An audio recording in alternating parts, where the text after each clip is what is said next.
भ्रष्टाचार को अपनी सियासत समझ बैठे हैं और ये मीडिया अपने गुरूर में इतना चूर है कि देश को अपनी रियासत समझ बैठे हैं। परम सम्मानित मंच, विशेषज्ञ निर्णयगण और मेरे प्रतिपक्षी मित्रों, मैं प्रतियोगी उक्त विषय के पक्ष में अपना मत प्रस्तुत कर रही हूँ।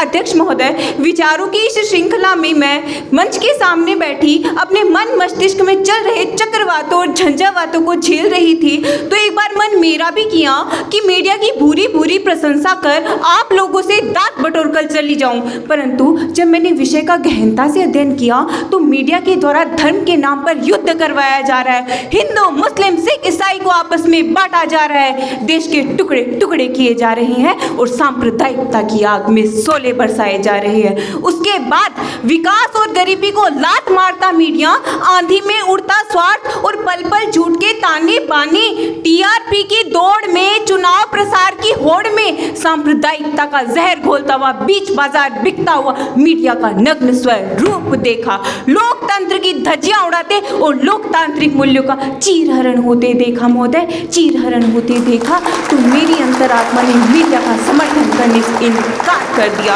अध्यक्ष महोदय, मीडिया लोकतंत्र का चौथा स्तंभ होता है, देश का रक्षक होता है। यदि इसकी ही निष्पक्षता गिर जाए तो यह देश के लिए खतरा तो है ही और व्यक्तियों के अधिकारों का भक्षक भी बन जाता है। और इसके बाद आज मीडिया वास्तविकता के विपरीत एक हास्य मनोरंजन का केंद्र बनती जा रही है, जिसका ज्वलंत उदाहरण कांग्रेस पार्टी के वरिष्ठ नेता राहुल गांधी को पप्पू, सोनिया गांधी को भूरी काकी और अखिलेश यादव को टूटी चोर बताया जाता है। उसके बाद सरकार और पूंजीपतियों ने एक तरह से मीडिया को बंधक बनाकर रख दिया है। रवीश कुमार जैसे चैनल को पूंजीपतियों द्वारा खरीद लिया जाता है और दीपक चौरसिया के द्वारा मीडिया की पवित्रता को भंग करके स्वयं को एक विवादित पत्रकार साबित कर लिया जाता है। इसी तर्ज पर आज की तेज तर्रार पत्रकार अंजना ओम कश्यप अपने शब्दों में हेर फेर करके एक पार्टी के अलावा अन्य पार्टियों को कोसने में लगी रहती है। महोदय, क्या ये सब बातें लोकतंत्र को खोखला नहीं कर रही है? महोदय, जब हम वैश्वीकरण और चमकते भारत की बात कर रहे हैं,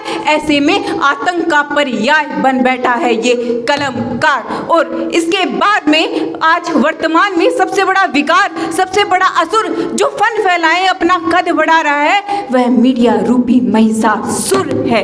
महोदय, मीडिया हाथी को हवा में उड़ाता है और चील कौवों से पद यात्रा करवाता है और हमारी विडंबना तो देखिए, हम मीडिया द्वारा परोसे तथ्यों और सामग्रियों को प्रसाद रूप में ग्रहण कर रहे हैं। मैं सदन से पूछना चाहूंगी कि क्या देश के नेताओं को बोना साबित करने में मीडिया का कोई रोल नहीं है? देश की एकता और अखंडता को विकृत करने वाले, देश को लूटने वाले आज युवा पीढ़ी के आदर्श बन बैठे हैं। क्या इन आदर्शों को स्थापित करने में मीडिया का कोई रोल नहीं है?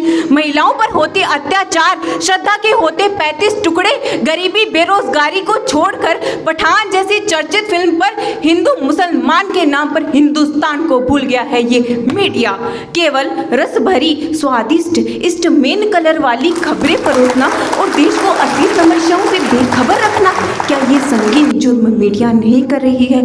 महोदय, हम जी रहे हैं ऐसे भारत में जो धर्म भूमि है मर्यादा पुरुषोत्तम राम और योगेश्वर श्री कृष्ण की, जो कर्म भूमि है गौतम और गांधी की। गूंजते हैं जिसकी महिमा में ये पावन पुण्य श्लोक, गायंती देवा की गीत कहानी धन्यास्तुते भारत भूमि भागे। परंतु महोदय, आज तो स्थिति परिवर्तित है, फैली है इस धरा पर भूख, दरिद्रता, भ्रष्टाचार और इससे दुकानदारी में मशगूल है ये मीडिया।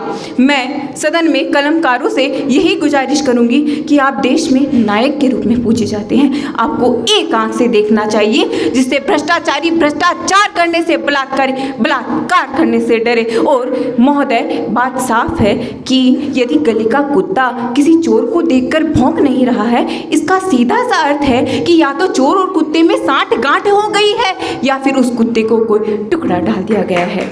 अब अंत में मैं यही कहना चाहूंगी और सार्थक होगी मेरी यह पंक्तियां, मैं वैभवी शिलालेख हूँ, मैं वैभवी शिलालेख हूँ, गोदी मीडिया जैसा औजार नहीं और दलालों की इस मंडी का शेयर बाजार नहीं, शेयर बाजार नहीं। जय हिंद, जय भारत।